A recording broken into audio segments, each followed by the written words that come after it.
বিধানসভা ইলেকশনৰ কথাটো বাদে দিয়ক পঞ্চায়ত ইলেকশনতে এবাৰ মহিলাসকলক এনেকুৱাই বিজেপি চৰকাৰে ইটিকিং কৰিছে মুছলমান মহিলাসকল হল মানে ফ্যাক্টৰী আৰু কি কৈছে লুঙ্গি টুপি তেনেকে কত যে কিমান হাঁহিছে আৰু হজ যাত্ৰীসকলক আজিৰ পৰা যেহেতু মুছলমানসকলৰ হজ যাত্ৰীসকলক কি কৰিছে ৰিনিকি ভূঞা শৰ্মাই পানী খুৱাইছে সকলোকে নমস্কাৰ জনাইছো আৰু আৰম্ভ কৰিছো মোৰ অন্য এটি নতুন ভিডিঅ' আজি ভিডিঅ'টো হল অকল অখিল গগৈক মানে এনেকুৱাকে ধুই আছে বিজেপিয়ে আৰু ধুইছে কি কৰি পেলাই ধুইছে জানে না অকল মানে মুছলিম এইবিলাকে কই ন যদি অখিল গগৈহে অকল মুছলিমৰ পিছত ঘুৰে আপোনালোক কি নুঘুৰে নেকি যদি নুঘুৰে আজি কিয় জালুকবাৰী সমষ্টিত মুছলিম সকলক তেও মানে সেইবিলাক যোগান ধৰিছে হজ যাত্ৰীসকলক তেওঁলোকটো মুছলিম মানুহ আমাৰটো অসমীয়া মানুহে হজ যাত্ৰী তাতটো নাযায় নহয় জানো হজত নাযায় তেন্তে হলে তেওঁলোকে কি কাৰণে মানে হজ যাত্ৰীসকলক মেখেয়া খুচকাৰ কৰিছে নিশ্চয় তেওঁলোকৰ পুণ্য হবৰ কাৰণে নহয়নে ও পুণ্যৰ কাৰণে কিন্তু মুছলমান সকলক লাগে ভোটটো সময়ত মুছলমান সকলক লাগে এনে আকৌ মুছলমান সকলক হাহে বিজেপি খিনিয়ে এই লুঙ্গি টুপি নহয় জানো আৰু সেই লুঙ্গি টুপি পিছে দেখোন তোমালোকে সেই টুপি কিটাকে পিন্ধি পেলাই কিছুমানে নামাজ পঢ়িছিলে কিছুমানে এই কিবা কিবি এখন ময়ো ইমান নাজানো ভালকে তেওঁলোকৰ মানে হেৰিবিলাক দেখো আৰু সেই কাৰণে মই কথাখিনি কৈছো দেই আৰু যি কি নহওক সকলোৱেটো বাৰু বদনাম গাইছে আজি এনেকুৱা এটা মানে আচৰিত হৈছো আপোনালোকে সকলোৱে জানে বিজেপি খিনি কথা বাৰু বাদেই দিলো বিজেপি এটো বাৰু অখিল গগৈ হেৰিয়ে কৈ থাকে বাৰু হেতু বেলেগ কথা কিন্তু নভাবিবলগীয়া মানে এটা কথা মীৰা ঠাকুৰ বাইদেৱে মানে কৈ পেলালে আৰু সেইজন অখিল গগৈ মীৰা বাইদেউৰ হৈ পেলাই এনেকুৱা মানে প্ৰচাৰত নামিছিলে আৰু তেতিয়া আমিও গৈছিলো মই আজি এখন ফটো লগাই দিম চাবচোন থামলেনত দে আৰু সেই মীৰা বাইদেৱে কেনেকে কৈ পালে যে মানে অখিল গগৈ কথা তেনেকুৱা বুলি আচৰিত কিন্তু দেই সঁচাকে কিছুমানে যে কয় যে ৰাজনীতি ভাল মানুহে নকৰে একদম এইবিলাক কথাতে মানে কয় জানেনে যিজন অখিল গগৈ আমি দুপাল পিতা বৰষুণত বাইদেউৰ হৈ পেলাই আমি গৈছিলো বাপৰে মনোনয়ন পত্ৰ দাখিল কৰিবলৈ যি বৰষুণ গম পাইছে নাই আৰু সেই ফটোখনকে মই থামলেনত লগাই দিছো দেখিছানে কিন্তু সেই গৰাকী বাইদেৱে যে তেনেকে কব পাৰিব সপোনৰো অগোচৰ অইনে কক বাৰু কিন্তু সেই বাইদেউজনীয়ে যে কলে বাৰু যি নহওক বাইদেউ কথাটোতো বাইদেউ আৰু এই ভূপেন বৰা হাজৰিকা মাৰি দিলো চাক এই ভূপেন বৰা তেও একেদিন একদম দেখিছো অখিল গগৈক লৈ পেলাই এই ৰাম তেও বাৰু জিকিব পাৰিবনে তেও যে যিখন এখন একেই গাড়ী চলোৱা কিবা চলোৱা এখন যে কৈ আছে তেও বাৰু জিকিব পাৰিবনে নিশ্চয় নোৱাৰে আপোনালোকে চাব এইকিজন যিকিজনে এতিয়া বেছিকে মানে হেৰি কৰি আছে অখিলক পিছত যে লাগি আছে সেইকিজনেই কিন্তু বিজেপিক জিকিবৰ কাৰণে হেৰিত মানে শিৱসাগৰ সহায় কৰিছে আপোনালোকে নিজে পাব গমটো হয় না নহয় আৰু হয়তো চাবি চলে সেইকিজন মানুহ নিশ্চয় তাত জাপ দিব বিজেপিত জাপ দিব সেইটো আমি জানা আছে এতিয়া আকৌ কংগ্ৰেছীখিনিয়ে বুলি ক'বলৈ গ'লে ভূপেন বৰা আৰু গৌৰৱ গগৈ এইকিজনৰ কথাই কৈছো তেওঁলোকে আকৌ কি কয় বোলে অখিলে বোলে ভোট ভাঙিবৰ কাৰণেহে সেইখন নাটক কৰি আছে তেওঁলোকৰ লগত দিন ৰাত একেকাৰ কৰি পেলাই গৌৰৱ গগৈক যোৰহাটৰ পৰা কেনেকৈ জিকাই আনিলে আপোনালোকে নিশ্চয় দেখিছে নহয় জানো কিন্তু কি ধৰণৰ জানো আৰু এতিয়া মানুহখিনি মানে পাগলাই হ'ল নে কিয়ে হ'ল নে গম নাপাইছো আৰু দেই ইমান ইটোৱে সিটোৰ বদনাম হাই ভগৱান সঁচাকে আকৌ এবাৰ কৈছো ভাল মানুহে কেতিয়াও ৰাজনীতি নকৰে দেই আজি মই এটা পাচি দেখিলো দেই পাচি মানে হল গোবৰ পাচি আৰু হেতুক মই আগে পিছে দেখা নাই কি মানুহ কি কথা কোন দলৰ হেতু মই নাজানো কিন্তু কমেন্ট বিলাকত পাইছো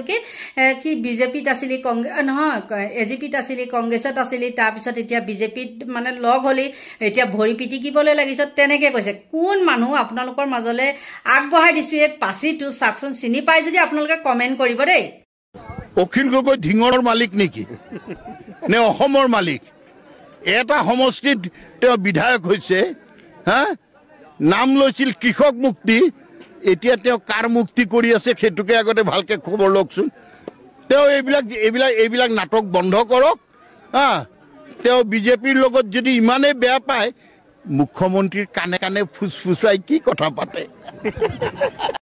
নিশ্চয় আপোনালোকে পাচিটো দেখিলে নহয়নে আৰু এই পাচিটো কোন মই সঁচা কথা কৈছোঁ মই কিন্তু চিনি নাপাওঁ আৰু ভাষাটো অলপ বেলেগ ধৰণৰ হয়তো বিহাৰী বঙালী এনেকুৱা কোনোবা হ'ব পাৰে আপোনালোকে বেয়া নাপাব মই তেনেকৈ কোৱাৰ কাৰণে আচৰিত এটা বস্তু আৰু তেওঁ কেনেকুৱা মানুহক মানে ইটিকিং কৰিছে দেখিছেনে মানে অখিল গগৈক লৈ তেওঁ অখিল গগৈক লৈ যে তেনেকৈ মানে ইটিকিং কৰিছে তেওঁ সেইটো যোগ্য আছেনে তেওঁ এটা ডলাৰ বগৰী সকলোৱে কৈছে আৰু মই চিনি নাপাওঁ কিন্তু কমেণ্টত পাইছোঁ চবেই কৈছে যে তেওঁ ডলাৰ বগৰী গতিকে এইজনৰ মুখত এইবিলাক কথাই বাৰু শোভা পায়নে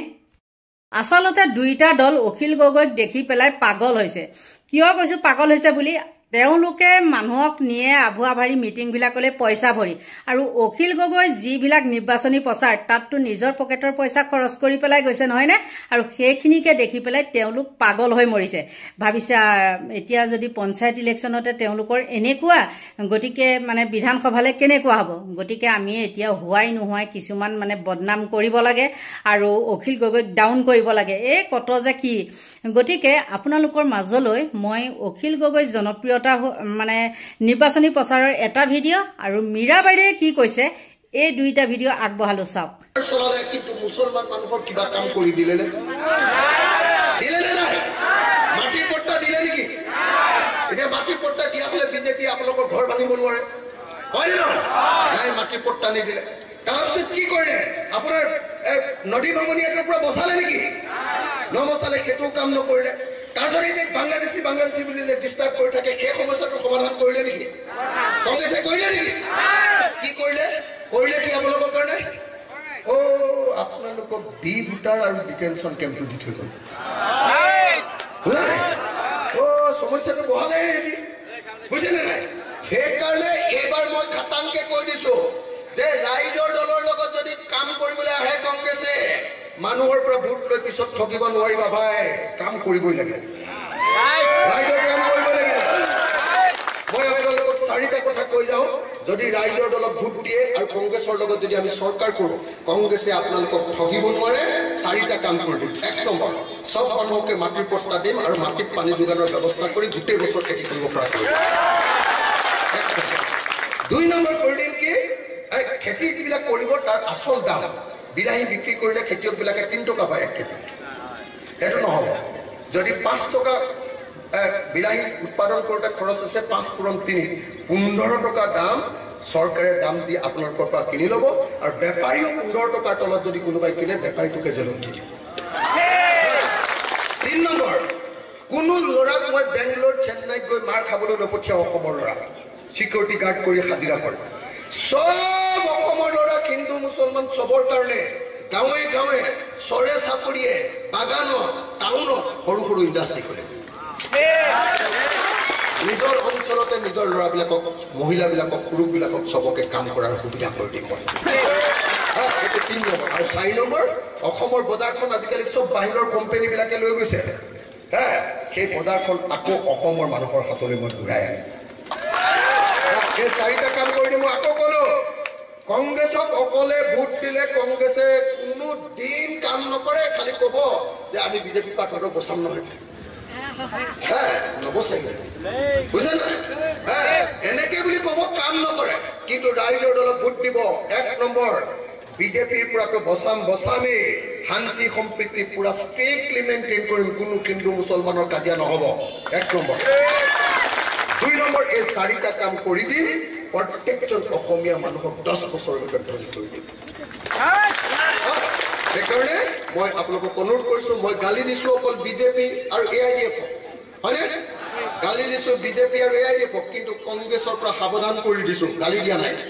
কংগ্ৰেছৰ পৰা সাৱধান কৰি দিছোঁ যে কংগ্ৰেছটো কম পানীৰ মাছ নহয় ইহঁতে 60 বছৰ অকল শাসন কৰিলে কাম নকৰে হয়নে সব আমাৰ ল'ৰাবিলাকক দালালি কৰে হয়নে নহয় গতিকে ইহঁতক সাৱধান কৰি দিছোঁ এইবাৰ অকলে আপোনালোকে কংগ্ৰেছক নিজিকাব য'ত ৰাইজৰ দলৰ পাৰ্টি থাকিব ৰাইজৰ দলক জিকাই দিয়ক মোক লগত দি দিয়ক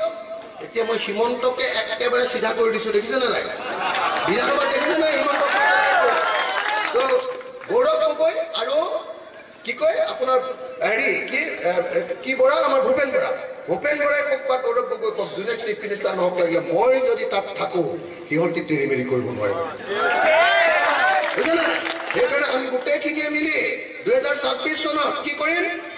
গোটেইখিনিয়ে মিলি আমি চৰকাৰ কৰিম কংগ্ৰেছ ৰাইজৰ দল অসম জাতীয় পৰিষদ CPI CPM CPIML সব ৰাইজ সাজু হ'বনে আৰু প্ৰথম প্ৰমাণ হিচাপত আপোনালোকে এইবাৰ আমাৰ পঞ্চায়ত ইলেকশ্যনত আমাৰ প্ৰাৰ্থীজনক ভোট দিব লাগে যে যদি আপুনি নিজৰে মিত্ৰতাৰ চৰিত্ৰটোক আপুনি নিজেই বেয়া কৰিছে আৰু সঁচাকে এজন গুড পলিটিচিয়ান হ'বৰ কাৰণে আপুনি এইবিলাক এনেকুৱা আবুল তাবুল কথা কৈ থকাটো শুভনীয় নহয় এদিন ভূপেন বৰাক গালি পাৰে এদিন গৌৰৱ গগৈক গালি পাৰে এই কথাবিলাক ৰাইজে বুজি পাইছে হিমন্ত বিশ্ব শৰ্মাই তেওঁক মাইনৰিটি এলেকাত সোমোৱাই দিছিল ডেফিনেটলি ভোট কাটিবৰ কাৰণে সোমাইছে কাৰণ এতিয়া বদৰুদ্দিনৰটো তলাচাবিটো হিমন্ত বিশ্ব শৰ্মাৰ হাতত AGPৰ মাউথ হৈছে হিমন্ত বিশ্ব শৰ্মা নিজেই ইফালে অতুল বৰাক খুচা দিয়ে সিফালে কেশৱ মহন্তক খুচা দিয়ে মাউথ হৈছে AGPৰ এতিয়া হিমন্ত বিশ্ব শৰ্মা তলাচাবি গলেই এতিয়া ভোট ভাঙিবৰ কাৰণে এতিয়া হিমন্ত বিশ্ব শৰ্মা কাম নকৰা হৈছে আজি আপুনি দেখিছে য'ত উজনিৰ ফালে নিৰ্বাচন হৈছে প্ৰিজাইডিং অফিচাৰে দেখাই দিছে যে পদুম ফুলত ভোট দিয়ক ইমান যদি ভাল কাম কৰিছে ইমান যদি ৰিপৰ্ট কাৰ্ড আছে প্ৰিজাইডিং অফিচাৰক আজি নাকত ধৰি চাকত ঘূৰাইছে ন উজনিত তিনিচুকীয়াৰ ফালে তেওঁৰ এতিয়া ভোট বৈতৰণি পাৰ হোৱাৰ একমাত্ৰ সম্বলে হৈছে পুলিচ প্ৰিজাইডিং অফিচাৰ ৰেগিং প্ৰশাসন এইবিলাকে হৈছে তেওঁৰ মানে একমাত্ৰ উচিলা তেওঁৰ ৰিপৰ্ট কাৰ্ড হৈছে গৌৰৱ গগৈ পাকিস্তানী তেওঁৰ ৰিপৰ্ট কাৰ্ড হৈছে গৌৰৱ গগৈ ল'ৰা ছোৱালীয়ে নাগৰিকত্ব লৈছে নে নাই তেওঁ কিন্তু ক'ব পৰা নাই যে মই ইমান মানুহক চাকৰি দিলো ধাৰত পুট খাইছে ধৰুৱা চৰকাৰ এখন আৰু গোটেই ধাৰৰ বোজা আমাৰ হাতত আছে এতিয়া সেইকাৰণে দাড়ি লুঙি টুপিৰে কাম দিয়া নাই গৌৰৱ গগৈ পাকিস্তানী কথাবিলাক ISI এজেণ্ট বুলি কৈ ফটোশ্বপত এডিটিং কৰি ৰক্ষা পোৱা নাই আৰু মই হিমন্ত বিশ্ব শৰ্মাক কৈছো আপোনাৰ যিবিলাক লগত আছে এই এডিটিং কৰা মানুহখিনি কৈ দিব পাকিস্তানলৈ যে গৌৰৱ গগৈ কুৰ্তা পাইজামা গামোচা পিন্ধি ঘৈণীয়েকে এই চাদৰ মেখেলা পিন্ধি গৈছে ফটোশ্বপত এডিটিং কৰাৰ মানুহৰ অলপ মাথা লাগে এই ৰজা উলংগ হলে বাহ দিয়া তেনেকুৱা মানুহক লগত লৈ ফটোশ্বপ কৰে নেকি কওকচোন সেইকাৰণে মই কৈছো হিমন্ত বিশ্ব শৰ্মা মাথাই কাম নকৰা হৈছে সেইকাৰণে অখিল গগৈ ডাঙৰীয়াক নমাই দিছে যে পাৰ যদি এতিয়া ৰেগিং মাইনৰিটি এলেকাত কৰিব নোৱাৰিব এক ছাতি ভোট কংগ্ৰেছত যাব গতিকে পাৰ যদি 1500-2000 ভোট কাট নিৰ্দলীয় কিছুমান দিছে ইয়াত পীযুষ হাজৰিকা পিনপিনাই ঘূৰি ফুৰিছে নিৰ্দলীয়ক কৈছে যে যদি পাৰ জিকিয়া 10 লাখ 20 লাখ দিম আমাৰ তাত জইন কৰিবি কৈছে নিৰ্দলীয়ক ভোট নিদিয়ে ৰাইজে চব কথা জনতাই সকলো কথা বুজি পাইছে কংগ্ৰেছ জিকিব জয়ী হ'ব মোৰ বিশ্বাস আজি দেখা পাইছো কংগ্ৰেছ সাংসদ গৌৰৱ গগৈ যোৰহাটত নলবাৰীত গৌৰৱ গগৈক যিটো গো বেগ দিছে পাকিস্তানী গো বেগ বুলি কৈছে বিনাশ কালে বিপৰীত বুদ্ধি গৌৰৱ গগৈ যদি পাকিস্তানী হয় অমিত শ্বাহে তাৰমানে তাত একো কাম কৰিব পৰা নাই তেতিয়াহ'লে পেহেলগামত যিবিলাক ঘটনা হৈছে গৌৰৱ গগৈকে যদি ৰাখিব পৰা নাই এই ঘটনাবিলাকৰ প্ৰশ্ন হ'ব নহয় তেতিয়াহ'লে পাকিস্তানী যদি গৌৰৱ গগৈ হয় আমিও এৰেষ্ট কৰাটো বিচাৰিছো অমিত শ্বাহে এৰেষ্ট নকৰে কিয় এই নলবাৰীত এই ক'লা পতাকা দেখায় পুংফাং অন্ধভক্ত কেইটামানক কথাই গোবেগ কলে গোবেগ নহয় গৌৰৱ গগৈ যে 26ত যে দিছপুৰত বহিব কংগ্ৰেছে যে দিছপুৰত 26ত চৰকাৰ কৰিব সেইটো উমান পায় আবুল তাবুল বকা আৰম্ভ কৰি জিটি কৰিছে মানুহে বুজি পায় নহয় হিমন্ত বিশ্ব শৰ্মাক খং দেখিছে নে নাই এতিয়া তেওঁ নিৰ্বাচনী ইছ্যু হ'ব লাগে তত কোন মাকৰ গাখীৰ খোৱাৰ কথা কয় পাগল হৈছে নেকি অসমত নহয় পৃথিৱীত মাকৰ গাখীৰ নোখোৱাকে ল'ৰা ছোৱালী ডাঙৰ হোৱা কিবা কথা আছে নেকি গতিকে তেওঁ যদি কৈছে মই মা গাখীৰ খাই পেলাই ডাঙৰ হৈছো এইবিলাক বাতুলামি কথা তাতেই গম পাই যে তেওঁক ৰেষ্টৰ প্ৰয়োজন হৈছে মানসিক সন্তুলন হেৰুৱাই পেলাইছে নিশ্চয় দেখিলে নহয়নে দেখাৰ পিছত বাৰু আপোনালোকৰ মনত প্ৰশ্ন হোৱা নাইনে কি মানুহ কাৰ কাৰণে তেওঁ সহায় মানে দিন ৰাত একেকাৰ কৰি পেলাই নিৰ্বাচনী প্ৰচাৰত গৈছিল আৰু সেইজন মানুহকে এতিয়া মানে গোটেইকেইটাই কি কৰিছে আগুৰি ধৰিছে নহয় জানো গতিকে এইখিনি আছিলে ভিডিঅ'টো আৰু ময়ো এফালে যাবলৈ ওলাইছো দেৰিয়ে হৈছে গতিকে আপোনালোকৰ পৰা লৈছো বিদায় বাই বাই